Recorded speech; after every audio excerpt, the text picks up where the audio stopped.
welcome everybody to the Wisconsin Veterans Museum's monthly virtual movie night discussion.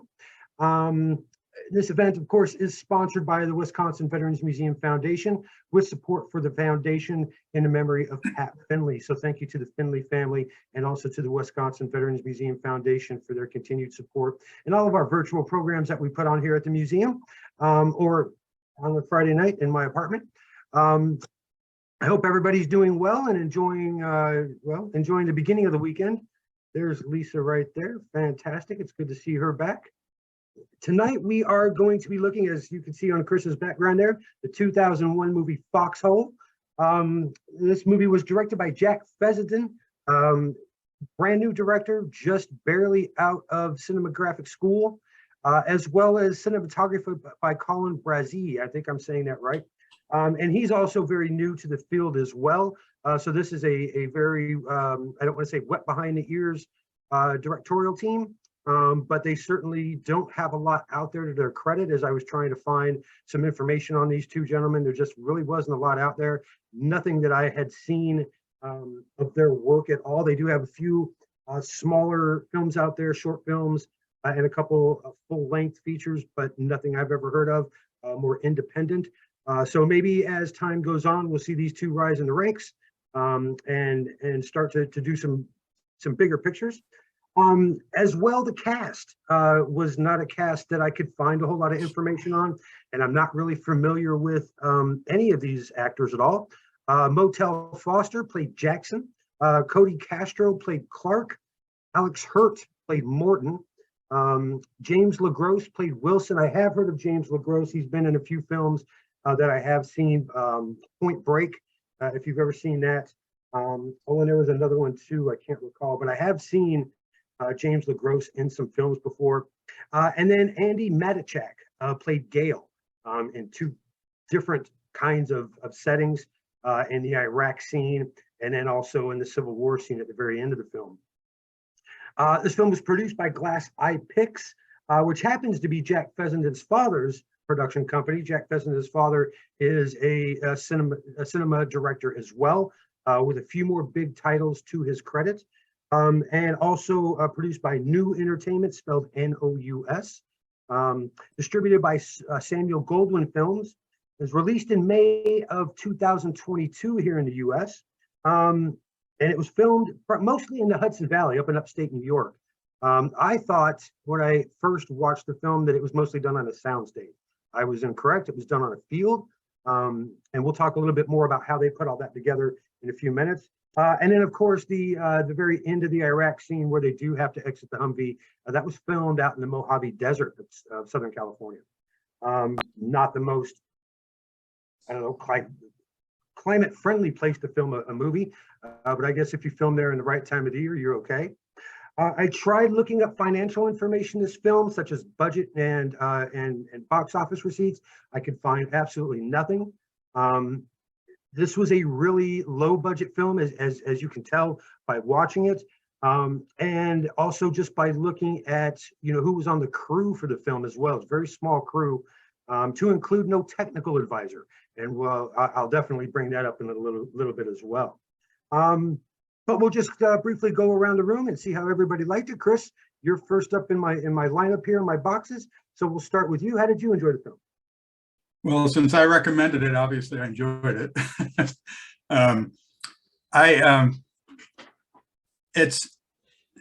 It's not the top tier kind of anti-war movie, but it's very close to it, I think. What I liked about it was this notion of carrying through three different wars with the same characters.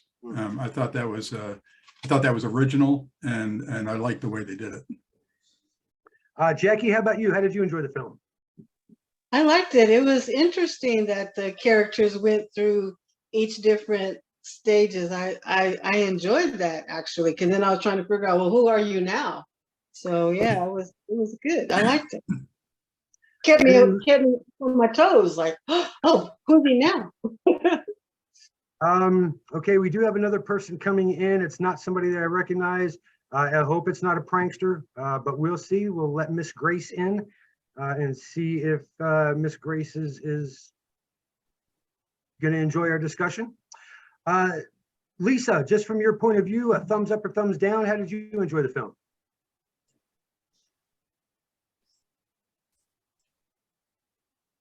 Lisa?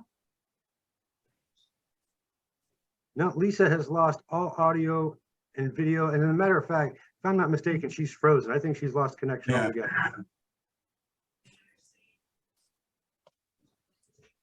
Yeah, it's okay, Lisa. Maybe if you log on or log off and then log back on, maybe that'll take care of your issues. Yeah, exactly right. Miss Grace, welcome to our virtual movie discussion night. How are you? Oh, doing good. Excellent. One of the first questions that we always ask everybody is just, basically how they enjoyed the film, what you thought of it. So our 2001 movie Foxhole that we're looking at this month, how did you enjoy it? Oh, I thought we were gonna watch that, but Oh yeah, no, if we did that, we'd be on here for at least 3 hours. And that would be a long night for all of us.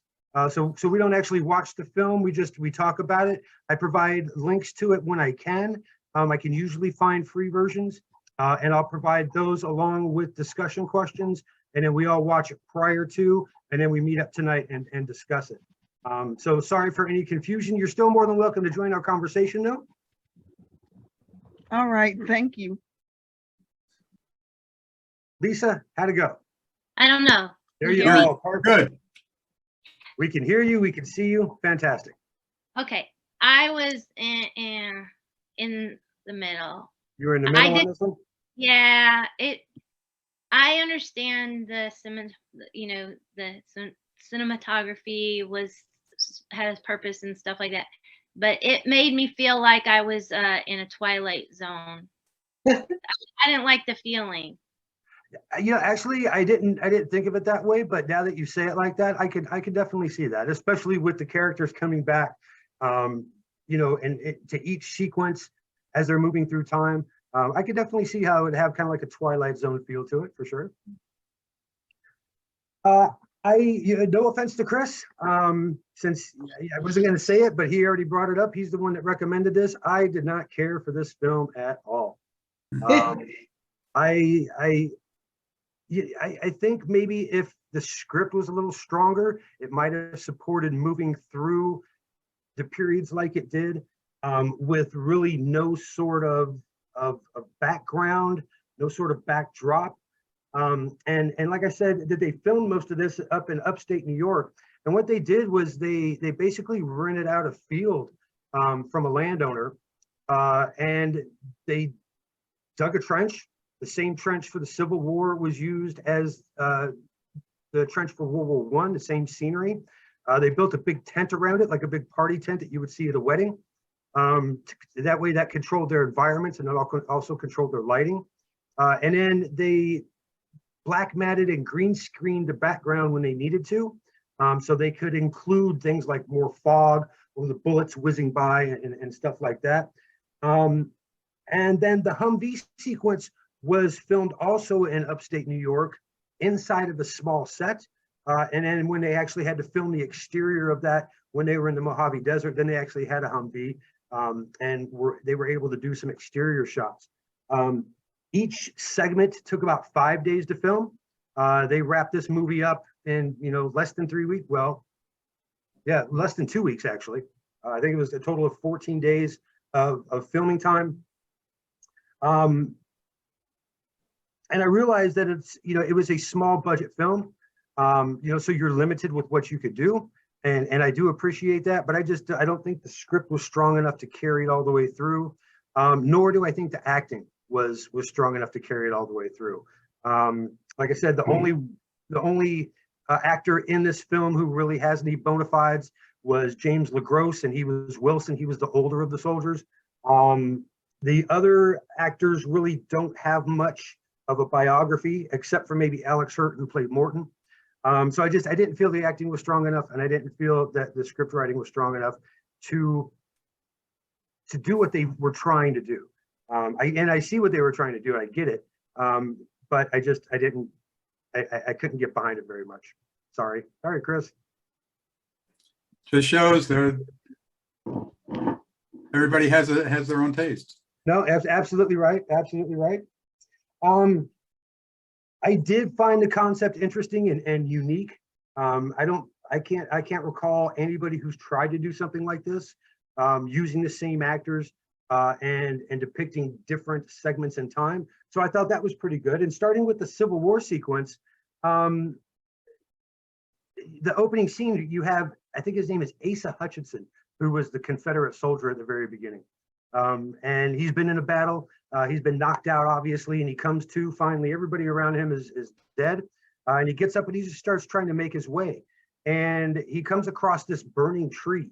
And we've seen, symbology like this before in other films of something that's, on fire or burning. And I was just curious what you thought, what kind of symbolism was associated with the burning tree?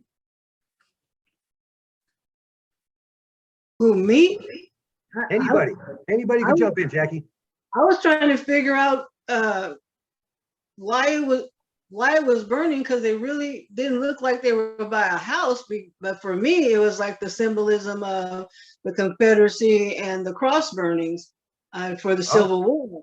And he was standing there like, okay, now what do I do? So that's what it was for me. It was like now all of your fire, all your blister and fire is gone, and now you're standing here in front of this tree. What did it mean to you, Mr. Soldier Person?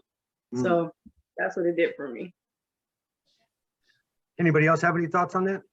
I just thought it was kind of a desolate, I don't know how to say it, a finality or something. It kind of felt like it was like he was just isolated and things had destroyed, and it's just. And by the way, we do have a new member joining us as well, Caroline. Welcome to our virtual movie discussion night. We're just jumping in on some of the questions. I think I did email them to you. Okay, thank you. Thank you very much. It's a pleasure being here. Excellent.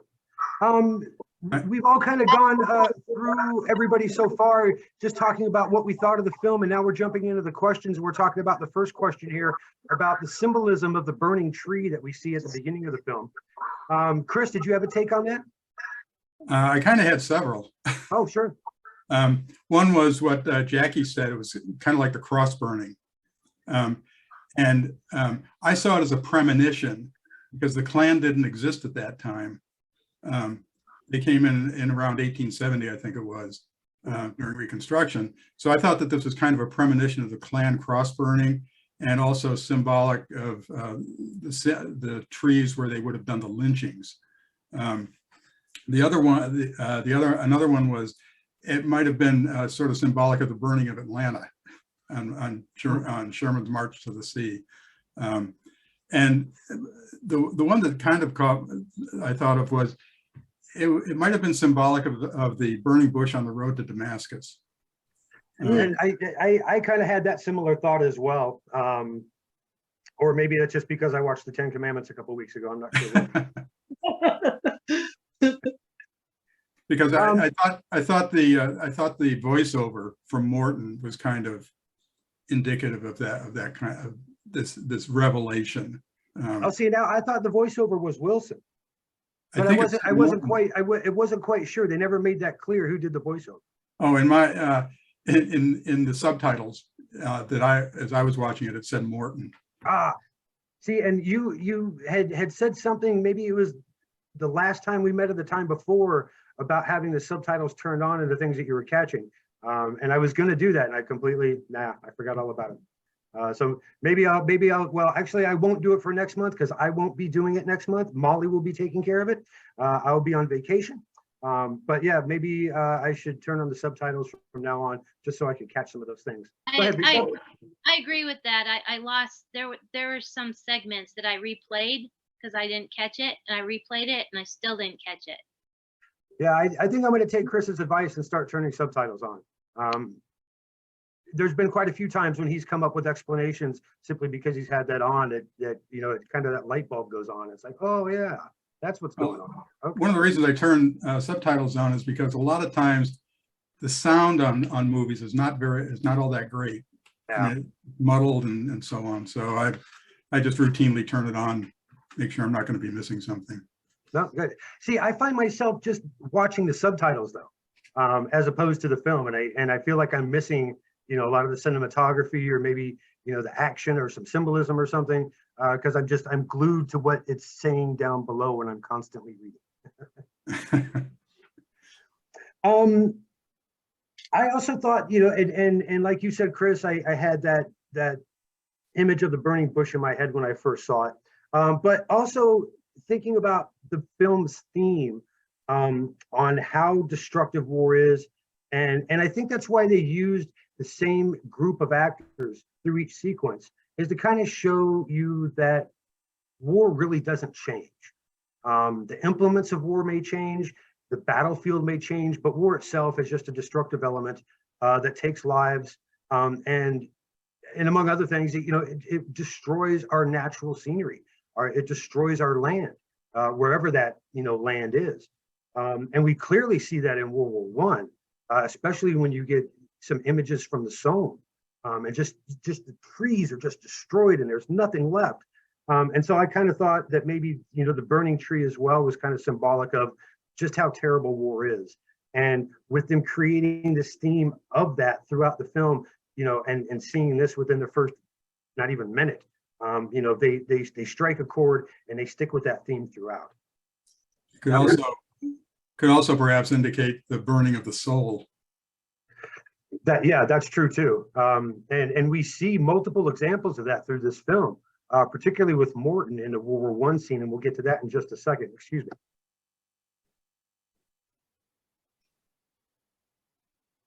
I had to give tours today, and I haven't given tours in a while, and my voice just has not recovered yet. So Jackson is wounded in his fight with this Confederate troop. Although they don't show how he was wounded, but they do show his wounds once he jumps into the ditch with everybody else.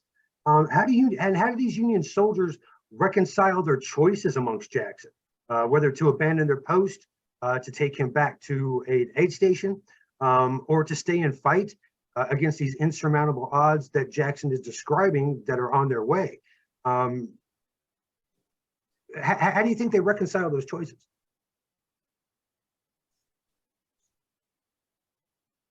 It was kind of like whoever was in command said, this is what we're going to do. Because the subordinates were like, you know, leave him here, and I want that gun or that sword, the gun. I want that gun. No, yeah, the pistol. Pistol, yeah. He was like, I was like, okay, he's getting souvenirs because he's not working. He's sitting there smoking a cigarette the whole time, you know. And they're telling him you're not pulling your weight, but that's what it kind of looked like to me. It was like the one that was in charge said, okay, you guys take them and we'll keep digging. And I was like, why didn't they all just take him? He just told them what was coming. Why didn't they just all just shag tail? But that wouldn't have been proper. Yeah, that would have been considered abandoning your post. And they're not even sure if Jackson's, you know, really telling the truth or not.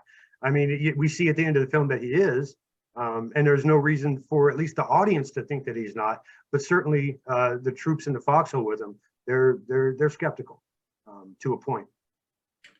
Well, that might be part of the racism there too. How can you trust them?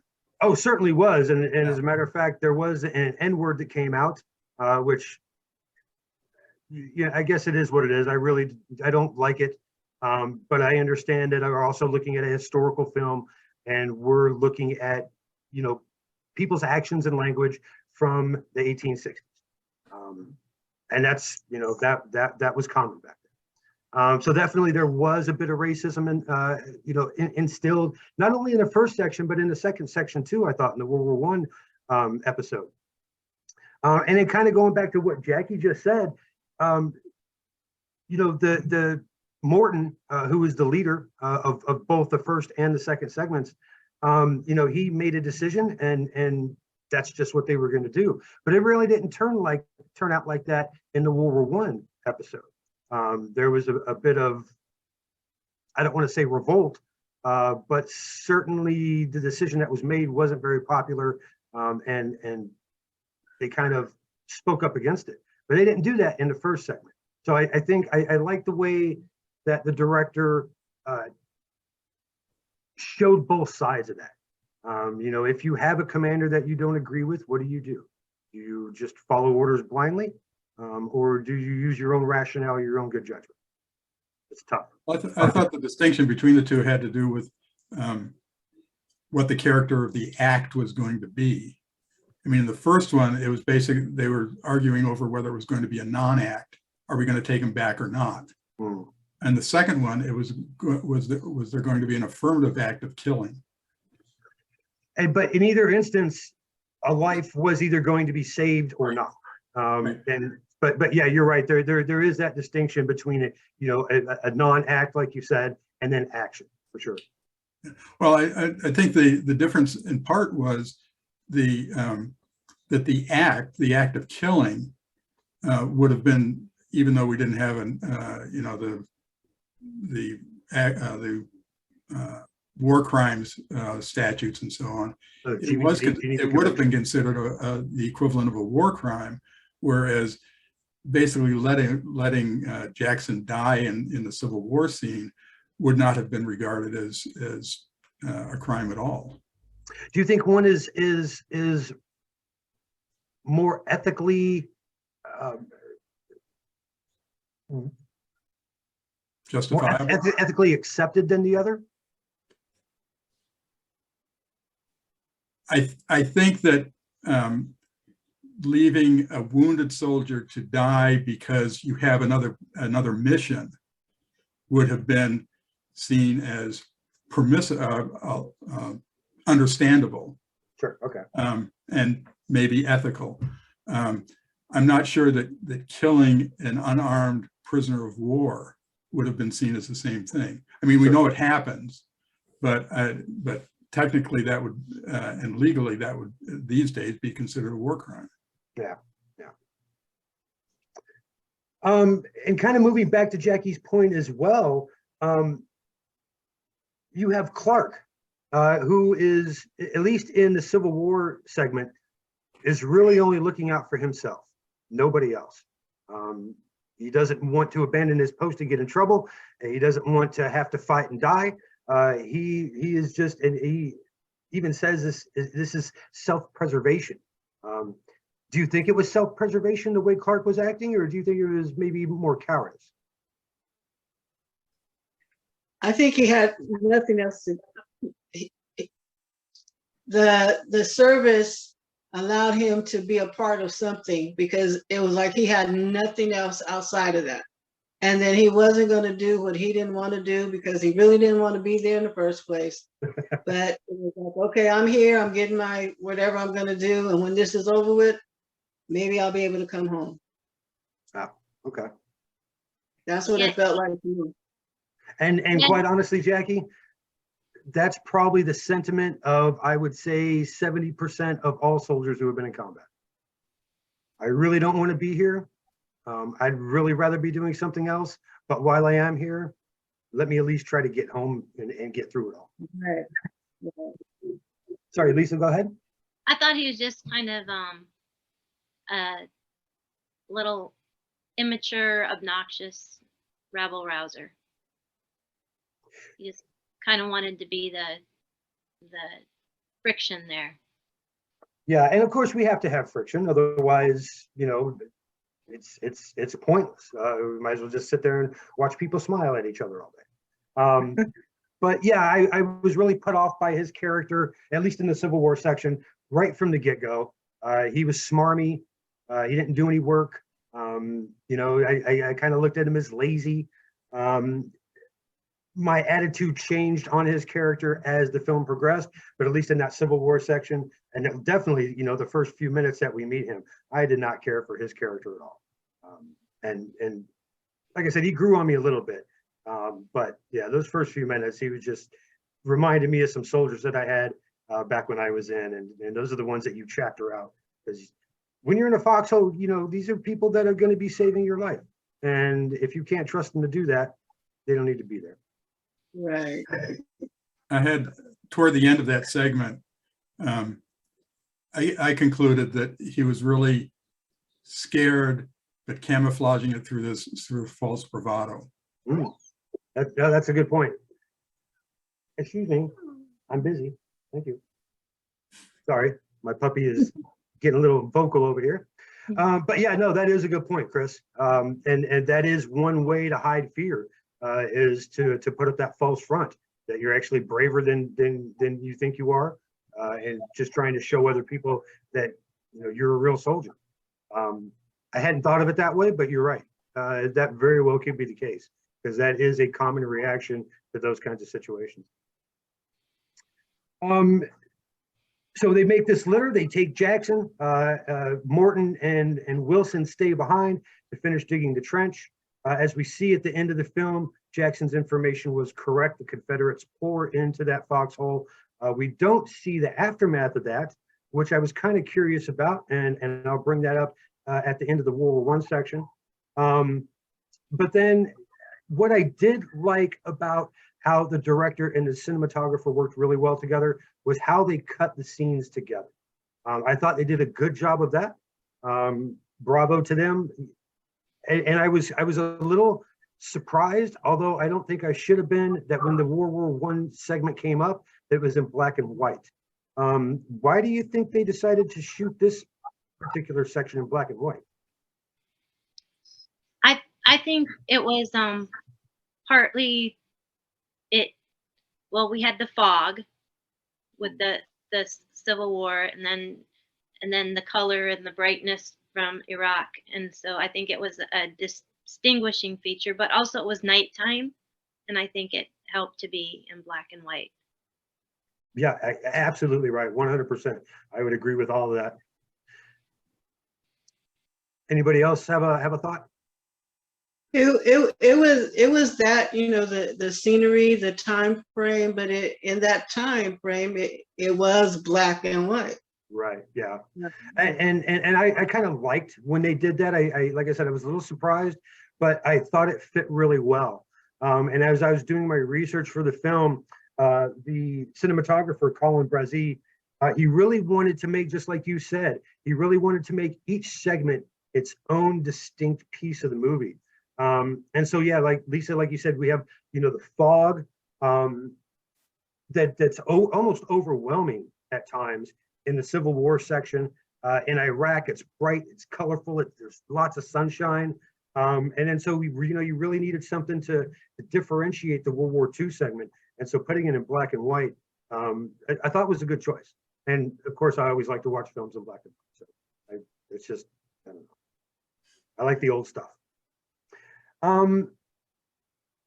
Within the first minute or two of the World War I segment, they make mention to Jackson not being issued a rifle.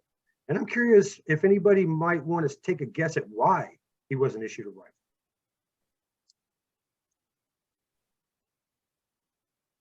He might not have been considered a real soldier. Yeah. Go ahead. Lisa, go ahead. Because he was black? And I think that's kind of what Chris is alluding to here as well. And that is the only thing I could think of, but there's so many, and this is where having a technical advisor on the film crew would have really helped. There's so many examples of black soldiers fighting in World War I. They all were issued rifles, and there's even a very famous regiment, the Harlem Hellfighters. They won the French Croix de Guerre and so many other unit citations for their bravery in World War I. So as much as I want to say, yes, it was because he's black, there's so many examples of black soldiers with rifles in World War I fighting heroically. But Eric, were the soldiers in those groups, was the whole unit black, whereas this is a integrated unit? They were mostly black except for their commanding officers and their leadership. Of course, this is still a period in U.S. history where we're not going to put black leaders in charge of black troops. It's not going to happen. And you guys could very well be right. It could be because he's black and he just really isn't seen as somebody who gets that advantage, I suppose. Well, I think the point was that he was a black soldier in a white unit, and the white soldiers wouldn't have trusted him with a rifle. Yeah. Right.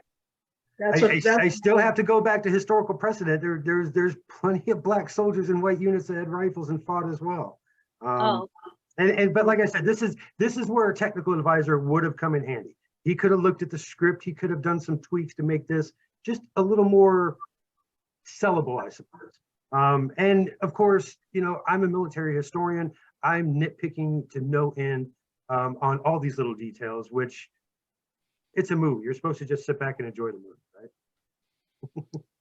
And I was looking at the fact that Jackson was still moving forward. You know, he may have lost his gun when he fought that other soldier, but he didn't have one. And then when they commented on it, that was the first thing I thought. I was like, oh, he was with the white regiment, so he wasn't given a gun. He wasn't issued a gun, but he still kept going forward. That's the part that struck me as an African American woman in Black History Month. That he still went forward to join back up. He came into the Foxhole. You know, he didn't go the other way. He was already out there and saw what was going on, and he still came like, I'm going to go tell my soldiers what's happening. I'm going to give them intel, and they got to know what's coming at them. But No, I like that take, Jackie. I like that point of view. I think so I recall at the very end of that segment, he actually has a rifle. He took Morton's. Pardon? He took Morton's. Right. Morton Right. doesn't need it anymore. Yeah. Not to put it too you know, sharply, but yeah, Morton doesn't need it anymore, so he took his. Yeah. But yeah, and then he uses it to good effect against the oncoming attack for sure. And then once again, they really don't show the after effect of that attack. And I wish they would have. At least they gave us a glimpse of what happened during the Civil War segment at the end of the film, but they didn't give us a glimpse of what happened. Well, I guess maybe they were both kind of the same. They did return fire. They stood their ground. I would just like to know. I wanted a little bit more there, I guess is what I'm trying to say. Regarding the German POW, did they have a moral duty to turn him in as a prisoner? And we kind of touched on this. But more importantly, I think was back to Jackie's point about, you know, the leader issues an order, gives you an order, and you obey it and follow it. We saw that in the Civil War segment, but then in the World War I segment, there is controversy. There's dissent, even to the point where they put it up to a vote, which is bizarre. But what would have been the correct decision there? What would you have done, I suppose? I think there was dissent from the, you know, following the leader, because he was beginning to act irrational, and He was kind of starting to lose his mind, wasn't he? yeah, and the music alluded to that as well. So I think it was causing uneasiness, and the doc was he the doc in the? No, Well, but that Wilson, yeah, he Yeah. was the doc in the Iraq segment, but in the World War I and the Civil War section, he was just a regular Yeah, older he was- soldier, no He was doubt. the voice of reason, and yeah, and I think that it was just he was getting a little whacked out, and you know, getting impulsive, and he didn't call for the vote, though. It kind of just, somebody else called for the vote, and then it kind of just happened. Right, yeah. I don't know whether they would have had a more, I think they had some kind of obligation, but I think the obligation would have arisen more from turning them over for intelligence purposes. Yeah, But in a sense, it would also, I think, have their location in relation to the rest of their fellow soldiers, the headquarters and so on, I think would have mattered as well, because, you know, if the question is your survival or your destruction by taking him back, if you had to go too far, maybe you do, you know, maybe you tie him up and leave him, and you know, for to whatever comes along. yeah. If the Germans are coming, you know, they'll come across their soldier, they'll free him and fold him right back into the ranks. Yeah. And you know, on those World War I battlefields, you know, if you were outside of the trench, you were miles away from anything. Even if it was only 20 feet, you were still miles away. Very difficult terrain to go through, constant machine gun fire, as we saw. As much as I love studying World War I, I would not have want to have been involved in that particular action at all. Horrifying. I thought it was kind of interesting that the German soldier had Huckleberry Finn. Yeah, he had to have something to give away the fact that he did speak English. But yeah, Huckleberry Finn of all things. And that creates the link between him and Jackson, given the character of what Huckleberry Finn was all about. Yeah, well, and then Jackson, when Jackson comes back and, he tells him, he goes, "I know you speak English. I've read this too." What did he said? Something, as ironic as it is, "I've read this too." Yeah. And, I thought that was kind of a funny moment. And at this point in the movie, I'm really starting to like Jackson a lot. He's really shaping up to be my favorite character. I'm starting to like Clark a little more. And I'm really starting to dislike Morton, especially since he's starting to kind of go off the deep end. And for me, the movie didn't start out like that. I thought Morton was probably going to end up being my favorite character. I dislike Clark, although I really did like his northern accent. I thought he put on a good northern accent in the Civil War section. And then we move on to, so Morton dies as he's arguing with the rest of the squad. He gets shot by a sniper, rather graphically, right through the neck, which is, par for the course on that particular battlefield. His sleeves cut up into barbed wire, which looked like some awfully new barbed wire to me. But once again, that's just me being nitpicky. And then we move into the Iraq section. And this one kind of stunned me a little bit. I was not expecting everybody's positions to be kind of flip-flopped. And I was even a little more stunned, and I knew that there was a female lead. She just hadn't come across her yet, but then to see her driving the Humvee, and Jackson's in charge. And what was the other kid's name? Oh, I can't remember the other kid. He was up on the 50 cal. And then you got Doc over in the other passenger seat.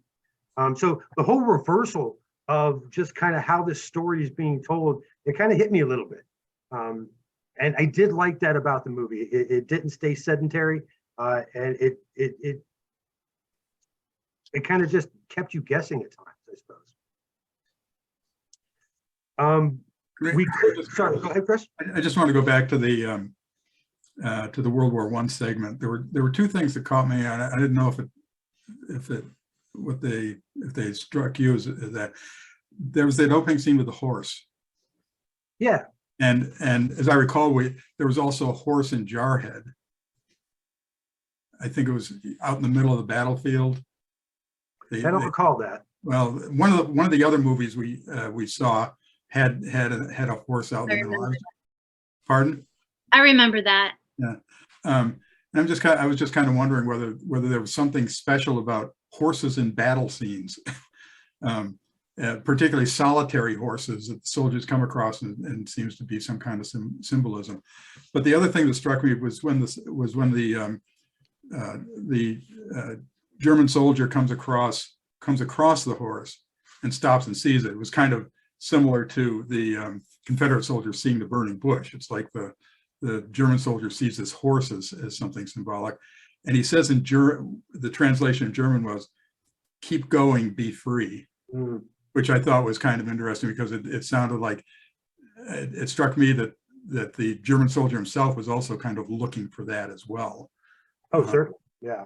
No. Yeah. And, I mean, up until World War II, horses were the main mode of transportation. So you're obviously going to see them on the battlefield. But I thought, and I was kind of struck by that opening scene as well. Unlike the burning tree at the beginning, this is something living here, and it has not been destroyed yet. And if you've seen pictures or read any accounts of World War I, most every soldier talks about the smell of rotting horse flesh. Horses were used in the thousands to pull and move everything, and they were usually one of the first things targeted. As a matter of fact, Germany had a serious horse problem toward the end of the war. They couldn't move a lot of their equipment or men because they didn't have any more horses left. And so, yeah, to see this one solitary horse, you know, out in the middle of the field, it was kind of like a human moment, I thought. You know, we saw the destruction represented by the tree, I think, at the beginning of the film. And this kind of is like the opposite. This is something that's still alive, something that should be dead, but is still alive. And then you're right. He says, you know, be free. And, you know, quite honestly, as an animal lover, I was heartened by that scene. And I think the director is using that scene as well to set the German POW up.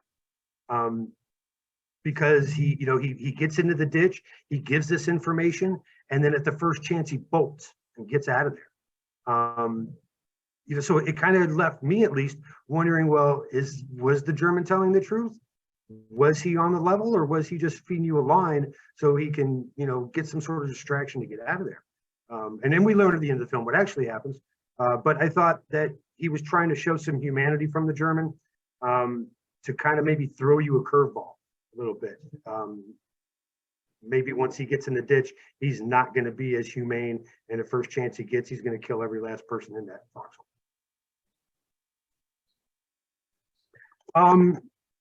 Why do you think that they didn't bring Morton into the Iraq sequence?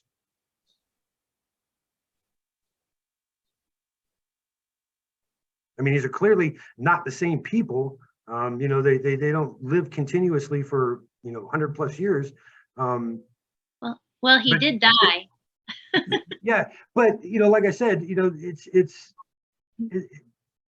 he would have been dead anyway from the time of the Civil War to World War I. Oh yeah, that's right. So why did the director choose to? No, he died in World War I. Morton did. So why do you think the director chose to not carry him through, even though he logically could have? Well, all of them would have been dead by Iraq. Yeah. I kind of thought that was because his character in World War I had died, for one thing, Right. and had really kind of begun to lose it. Okay.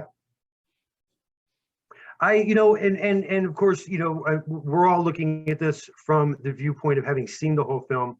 I think that Jack Fessenden really needed to set up the end of the film well.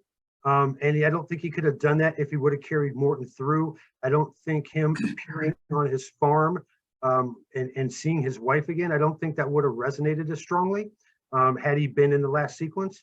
Obviously, you know, he did die in the World War I section, so it makes sense not to bring him in. And I thought it was an interesting choice that they replaced him with essentially his wife. Yeah. Mm. I thought that was a real interesting way to take the script and to take the story. Well, one of the other reasons they might not have carried him forward was if they wanted to bring in Gale as a character in Iraq, it would have been tough to have 6 people in that Humvee, I think. Oh yeah, absolutely. So although that Humvee didn't have somebody. anything in it, nothing. Man, where's your technical director to show you where the radios go and all that? Oh, that just drove me nuts. I wanted to pull my hair out. There was nothing in that Humvee. You would never see a Humvee that stripped down in a combat zone. Just, it would not happen. Eric, I think that in the Civil War he was kind of steady, and in World War I he was losing it, and then he was killed. And I think that he was the only character who was killed, right? Anywhere in the 3 segments. Well, in the last segment they all died, but between the beginning and the end, yeah. So I think that he kind of self-destructed and then was killed, and then I don't think that he felt he could then bring him back to life and put him in that scene. I mean, technically they were completely different things, but still it. No, and you're right. That would have been hard to maintain some sort of continuity, at least through the characters, to have him go through such a transformation and then put them in the Iraq scene. Yeah. I think you're absolutely right with that. I didn't think about that before, but that does make sense. There at some point, as much as you have a small cast, some things have to be final. And his World War One scene was final. And then that World War I scene recurring to when he meets his wife after the Civil War, when he falls into the barbed wire, it kind of struck me as if at one scene or one angle that they shot it at, that the barbed wire behind him had a sort of heart-shaped image to it. Wasn't really obvious, but it just kind of curved and around the top a little bit, like a heart. God, Chris, and I didn't like this film, but now you're going to make me go back and watch it because I want to see that now. And if that's the case, I'll think a little bit more highly of it. That would be pretty clever if they did that. Yeah, I don't know if it was intentional, but to me, that's it kind of struck me as a heart symbol, kind of like a heart. Sure, and if that's the case, then I'll like I said, I'll think a little more highly of the movie. That's pretty clever by the director to throw that little Easter egg in the background there. I didn't catch that, and I've watched it 3 times. And I fortunately it's on Tubi, so I could just fast forward to that scene real quick. I don't have to watch the whole thing, but I am going to go back and look as soon as we're done. I'm very curious.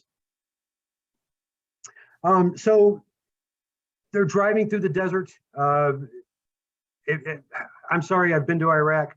When I first saw the exterior shots, I was like, that is not Iraq. That looks like California. And I was right. But they're driving in this Humvee. You get a sense of the camaraderie that's going on. And then IED explodes. And I'm just curious, did anybody feel as claustrophobic and trapped as I did when they were inside that Humvee and they couldn't get out? Yeah. Yeah. I mean, I lived on a tank, that's no bigger than my bathroom on the inside, the interior. And I don't think I've ever felt as trapped or claustrophobic as I did watching that scene with those 4 people crammed into that Humvee trying to figure out what they're going to do next. I was kind of impressed with that scene. It's my understanding, like, I guess it would depend on what time of year it is, but it gets very hot and it can get very cold. I could not tell at all what the temperature was there because they were all enclosed in this Humvee with all their gear on. And I was like, gosh, if that were hot, I can't even imagine being in there because, we lose kids and dogs and everything in cars that are, with the windows up. And I was like, oh my gosh. So I'd have to imagine it was sometime in the warmer months because Jackson's at one point he's getting on everybody to hydrate. Right. And although you still have to hydrate in cold weather, I just think that you would have to maybe do that more in warmer weather. Although you didn't see any sweat. So if it was in the dead of summer, you'd be sweating your tail off. Very uncomfortable. But I thought the cinematography did a really good job, especially how they mounted the camera right in the center and then turned it. And so you got a glimpse of everybody and the entire Humvee, a full 360. I thought that was kind of a clever shot. And then so Jackson's the squad leader at this time. He's the one calling the shots. And then he decides to stay in the Humvee. They do initially get out to try to make some contact with whoever is out there, but then they get back in. They realize that there's probably too many of them out there, and they get back in and they decide to stay in. Do you think that's a right choice, or do you think maybe they should have executed their plan to head to higher ground much earlier? I don't know about heading to higher ground, but I sure thought they could have done something for the dot a lot sooner. I mean, wow. Even he, of course he thought that he was going to bleed out, but still it took a long, long time before they came to any decision of what to do. Yeah, and even Doc put his own tourniquet on after a while. You think somebody would have done that, far sooner. But Yeah. but we couldn't tell really what was on the outside. Later, the Sarge, is it Sarge Jackson? He would have been a sergeant or a gunnery sergeant. They were Marines. He, you know, he said there's a ridge over there, but that was after a while too. We really had no idea what it looked like around there. Yeah, At least but if you're in a dead vehicle and you're separated Yeah. from your unit, you know, I'm no military strategist, but I think sitting still is probably not the best bet. No. And that they were separated from their unit was kind of reminiscent of The Beast. Yeah, you're right. I was kind of thinking that because we had just watched that, and out in the middle of the desert, all by yourself, just the four of you, you know, with constant enemy contact. What are you going to do? Oh my God. Yeah. Fight back or bite a bullet real quick and end it all. I don't know. Well, that was kind of a grim statement. Thanks for that, Eric. Nice to have your thoughts. Oh, Eric. I was like, yeah. We are closing down on time a little bit. I do want to get to some of my filmmaking questions here, and we talked about, you know, why it was filmed in black and white, or at least why we think and what the director was thinking. But I really want to look at this last question, and I want to kind of broaden it out as well. The last question I asked was, how do the three segments come together to form a cohesive film? And to even stretch that out a little more, what was the overall theme of the film? Why did they make this movie? What were they trying to put forward? Besides, of course, being, you know, an anti-war film and showing that war is terrible. Why did they bring these three segments together to make this film? And what was their point?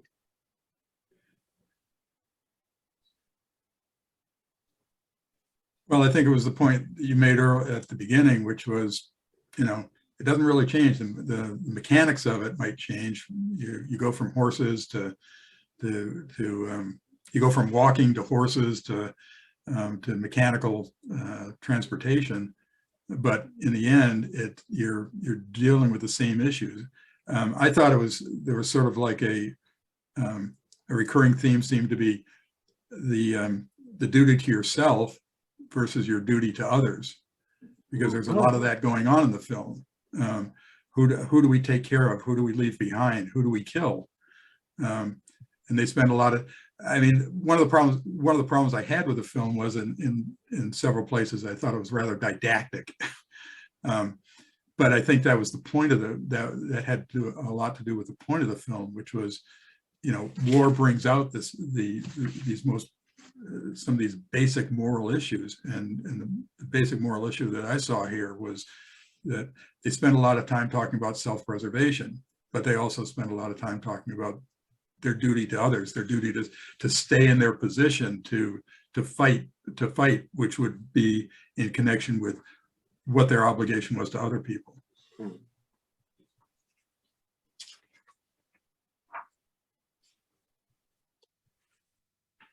Yeah, oh, sorry, go ahead, Lisa. You're muted. Oh, no. Yeah. Okay. I agree that I think that it was showing kind of the futility in each, you know, in each era.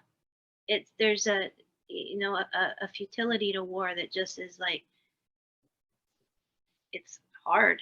It's challenging. Not only physically, but mentally as well. You know, what's the right choice? What's the right decision? And that's kind of why I kept asking that kind of that constant question. You know, did they make the right decision there? Did they make the right choice? Was this the right thing to do? And it's, you know, it's really hard when you're in those situations and you have people shooting at you and you have people depending on you, and you have to make choices, and it's tough to make the right choice. Especially when you don't have the luxury of time to think about it, to piece it all the way through. You know, you have to make choices right then and there. And depending on the choice that you make, you know, that's life or death sometimes. And I do like the way you put that, Chris.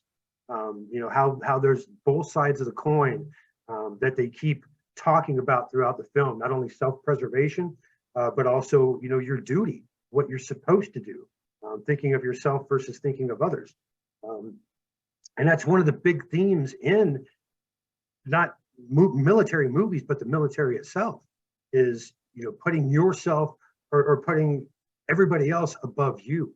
You're there as a piece of, the machinery, and the machinery is supposed to have this goal, this end.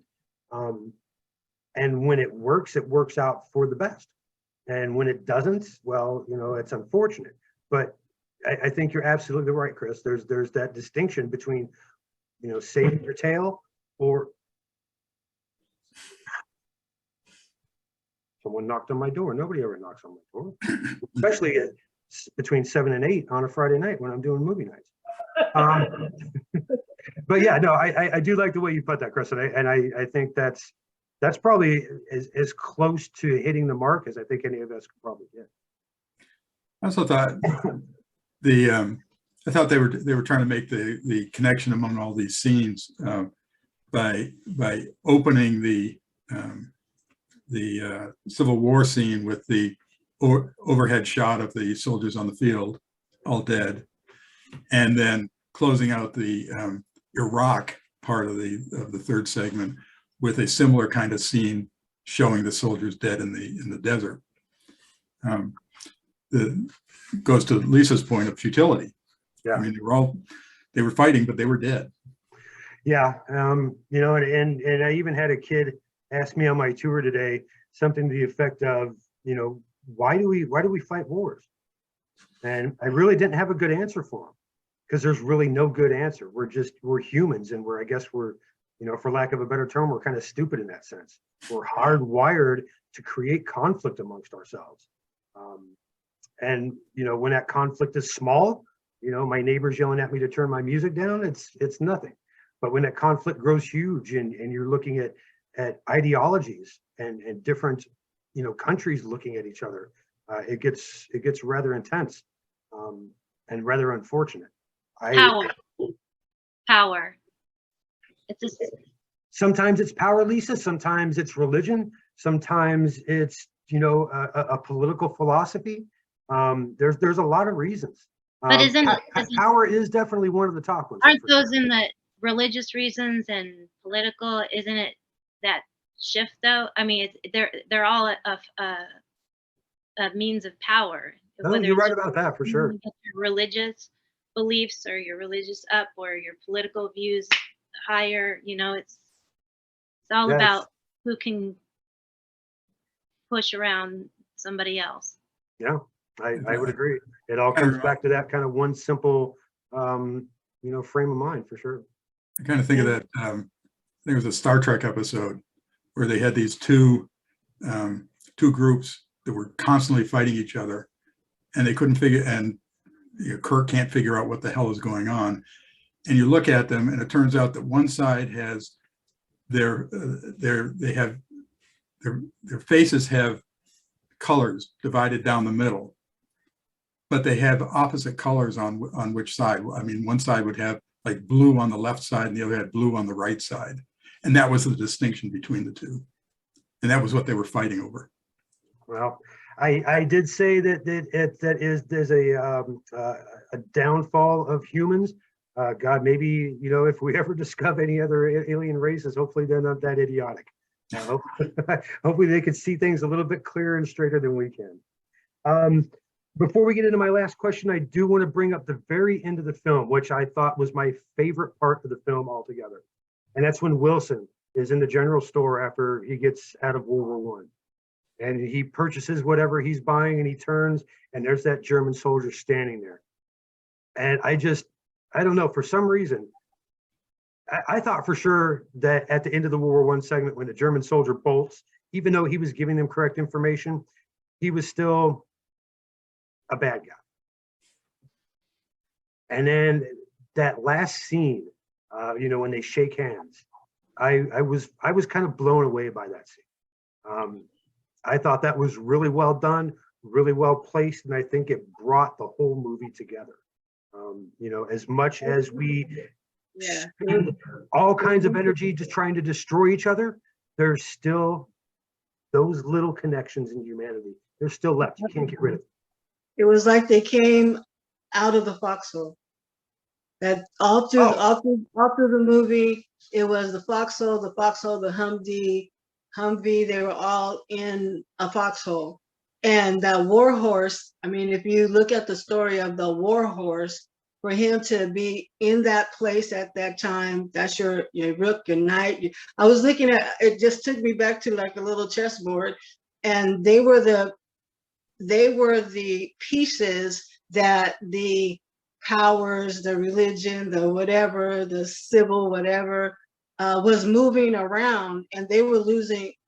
The soldiers were losing their lives, and they still had some moral fiber that at the end they're in the store and it's all over with. And what could they do other than shake each other's hand? It was like, we made it through, and we may have been the only ones that came out of the Foxhole from the Civil War to this one, and we know it's going to be another one tomorrow. I really like the way you put that, Jackie. I did too. Great commentary. Out of the Foxhole. Exactly Yeah. right. That was Yeah. awesome. As much as I talk and blather and pontificate, Jackie puts it in 4 words. Out of the Foxhole. Yeah. Oh, you guys are too kind. No, it Uh, struck me when you said that. You Yeah. go, I was like, wow, that like wraps it up. Yeah. Yeah, it was cool. But I liked the horse too. I really did. I was like, oh, the That was a horse. good looking horse. Yeah, it The was. question I always ask at the end of the night, who was your favorite actor and why? Lisa, I'll start down on the other end and start with you tonight. I did not care for the characters, so I was dreading this question, but I'm gonna go with Doc because to me he was the most reasonably consistent through all the scenes, and I appreciated that about him. And before I get off, I wanted to say I have been out for a few months, and Chris, thank you for bringing your posters back. And I know that I'm glad you figured out in your mind how to get them or what you needed to do to get And flip them so they're right. Yeah, But I think we're all glad to see the posters come back, Lisa, for sure. Thank you, thank you. Jackie, who was your favorite character and why? I liked him too. I liked Doc too. Okay. He was Chris? good. I'd have to say, I think Jackson, because I think he evolved the most in the movies through these segments. And, I kind of like to see character development. And I thought that he did that. I thought that was his role in the movie to show that I think that that an individual can develop, can evolve, even in the midst of the horrors of war. I think I'm going to have to go with Lisa on this one. I really didn't, like I said, I didn't care too much for the acting. I didn't care too much for the script. So I really had a hard time getting behind any of the characters at all. Even still, I'm trying to make sure that I just, no, I can't. I'm sorry. I did like the German soldier. And I didn't like the character of Clark, but I thought Cody Castro, I think he's the actor that played Clark. He is not an actor by trade. He is more of a music video director, and he does some other stuff. He has a website out there that you can check out. And it's kind of interesting, but I think he has the ability to become a good actor. Just something that I see within him. I think that if he, chose to take acting seriously and did that for the rest of his life, I think he could really develop himself into a really, really good actor. But not yet. Sorry, Cody Castro, but not yet. Like I said, we'll be led by Molly. She'll be taking over. I'll be on vacation, and we're going to be looking at it almost 1996, I think. Heartbreak Ridge. I have not seen that film. I thought it was Hacksaw. Oh, sorry, Hacksaw Ridge. Yes, sorry, Hacksaw Ridge. Not Clint Eastwood. You're right. Thank you for correcting me, Chris. No, but it's not Clint Eastwood. It's his son, right? Chris Eastwood, I think his name is the main character in that film, and I do think Clint Eastwood directed it, if I'm not mistaken. But anyway, I think Mel Gibson directed it. did he? I think, I don't, Well, anyway, Hacksaw Ridge is next month's film. So we hope to see everybody back for that.